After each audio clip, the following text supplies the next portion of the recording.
Hi, this is Jason from Horrific Nightmares, and I've been tagged again by Sean Erschen to do the Norman Bates tag, created by Sean Erschen. I'm going to try something a little bit different today. I'm going to wing it. Usually I write down my answers and have a little bit of a cheat sheet sitting next to me, but decided today that I'm going to try something a little different and wing it. So hopefully I don't waffle like Lisa Love says. Okay, question number one. What is your favorite film in the Psycho franchise? To me, that's the first. It's such an iconic film. Alfred Hitchcock is brilliant directing. And yeah, I mean, it's just an iconic film. Um, I do love the second one, and it's very close to the first one. I do believe it's probably the best, or at least one of the best horror sequels ever made. Um, and surprisingly enough, I saw that one first. So I have an odd history with number twos, and I'm waffling already. But yeah, for some reason, I see the second in a lot of the series first. I don't know why that is, but yeah. Anyway, but it's the first one after all that. Let's see. Question number two. In Psycho 2, Norman is pushed to the edge of sanity. If he wasn't provoked, would he return to his murderous ways? Um, I do have a theory about this. I'm going to say yes and no. Um, and it kind of depends on where he stays at the time. I want to say he was rehabilitated enough to not return to his ways, but I honestly think that if he would have stayed in that house, eventually it would have come back and bit him on the end, if you understand what I mean. Now, if he would have sold the house and moved somewhere else, or sold the motel and moved somewhere else, I don't know. I think he had a good shot at being rehabilitated. But I always thought it was, even though I do love Psycho too, I always thought it was kind of unfair that they pushed him and prodded him. I mean, I understand their motivation behind it, but yeah, it's definitely one where I always felt sorry for Norman Bates. So I'm going to do something real quick. I'm taking the phone off the hook because it usually rings while I'm doing this. So, okay. Question number three. Is Psycho 3 a slasher film? Definitely. I've always stated that to me it's just a straight ahead slasher, and that's probably a reason why I like it as much as I do. And it also has a sleazy factor to it. I don't know if it's the um, Jeff Fahey's character, or if it's the I don't know. There's just something about it. It has a sleaze factor to it. But I do love that film, and yeah, it's definitely a straight ahead slasher. More of a slasher than a psychological horror movie that the first two were. So, question number four. Do you think Psycho 4 should have been a full prequel, or do you enjoy it the way it is? With me, it's the way it is. I love Psycho 4. I think it's a brilliant film. I love the characters. I love Olivia Hussey as his mom, and I think Henry Thomas was it Henry Thomas that played Norman Bates in that one. I like the backstory and everything like that. It's a movie. I did the Psycho franchise ranking. It is a movie that I get caught up in every time I watch it. I cannot turn away from it. I cannot turn it off. It just has an effect on me, even though I've seen it probably 100 times. It's just a movie that I can't turn off once I start watching it. Not so much for the horror factor, but in learning more about Norman Bates, I think is important. Wait a minute, bud. You're gonna have to stay there for a minute. Oh, let's see. Question number 5. Which film is more influential to the slasher genre, Psycho or Halloween 5? Or no, Halloween. Sorry, I don't know where I got Halloween 5 from. I think Psycho is essential for horror movies, for the way horror movies went in the way they did. Halloween was essential for slashers by giving it a formula. Um, yeah. So I think they're both essential, but for different reasons. Question number 6. You're being a good boy. Sit there and wait. Good boy. Question number 6. Norman Bates is based on real-life serial killer Ed Gein. Do you agree with the choice to make Norman a more charming, handsome, and relatable character?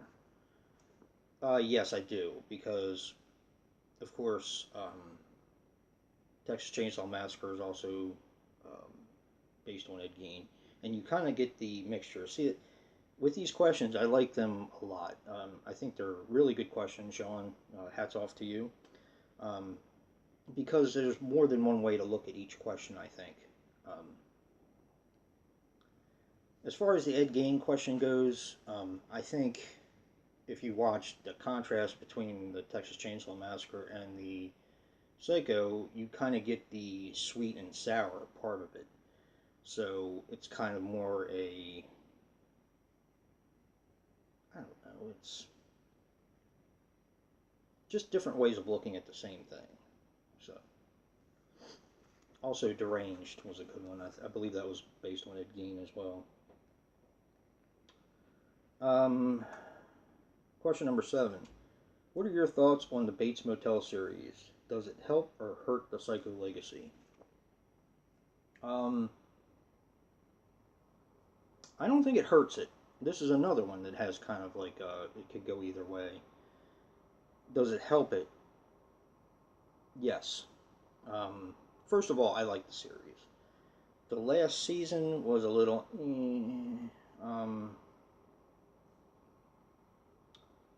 Wasn't really happy with the choice they made for Marion Crane. It's just personal taste. Um, but good boy. Um, I do like the the series. Does it help? Yes, because it introduces more people to the Psycho lore. Does it hurt it? I don't think so. I mean, of course, you're going to have people that like the Psycho series that get turned on to the Psycho franchise and then watch it and are completely disappointed because it's not drama and soap opera and prime time and stuff like that, all the filler that they had to put into the series. But I don't think it really hurts it. I really don't. It keeps it fresh, and it kind of recirculates the Psycho franchise, kind of, in my opinion. And I'm waffling again. Okay, question number 8. If you had to remake Psycho, which I would never have done, what would you do different than Gus Van Sant? What would I do different? I wouldn't have done it. I think it's unnecessary, although I do like some of the characters that are in it. It's a shot for shot. The only thing they did was add a few scenes that I think were completely unnecessary, and it's basically in color. So, what would I have done differently? I wouldn't have done it. I would have left it alone because even though I don't hate it, I think it left a sour taste in the mouth of Psycho fans. And that's kind of what you don't want. I mean, granted, I'm probably going to get a lot of heat from this, but horror movie fans are complainers. We are generally, Um, I try not to be, but I've had my moments. But we're all very opinionated, and yeah, we're complainers. So I don't think it was a good thing that movies like that are touched. Like Halloween, I don't hate it, the remake with Zombies remake, but I some things you just don't do. I don't know. And some things turn out well, like Texas Chainsaw Massacre. That's another one I don't think they should have touched, but it turned out great in my opinion. But whatever. Question number 9. I'm waffling big time. If you met Norman Bates and you overheard him talking to Mother in the next room, how would you react? Really? I'm going to go with my old standby, which is I'd probably crap my pants and run, but then I'd probably die because I'd be running with crap in my pants and, just the whole thing. So, yeah, I'll go with my old standby. Um, I probably shouldn't say this. I live in a townhome community. Maybe I shouldn't say this. You know what? I'm going to do it anyway. We used to have a guy who was mentally handicapped that lived in the next row over, and he was a very nice guy. I talked to him a few times, but you would hear conversations because it's a townhome community. You would hear conversations with him talking in different voices, and he was the only one living there. Um, his mom and dad lived in the house next door, so he had a life. He had a job. You know, like I said, I probably shouldn't be saying this, but he no longer lives there. He moved into a different place, and he was harmless, and he was a nice guy, but he had issues. And I always used to think of Norman Bates. So, but yeah, I don't know. Yeah, that's it. That's the end of the questions. I am going to tag Dave Maggot and Horror Fan 34. Yeah, I'll tag those guys since it's a fairly new tag. Yeah, and yeah, if you like what you see in here, hit that like button and subscribe. And until next time.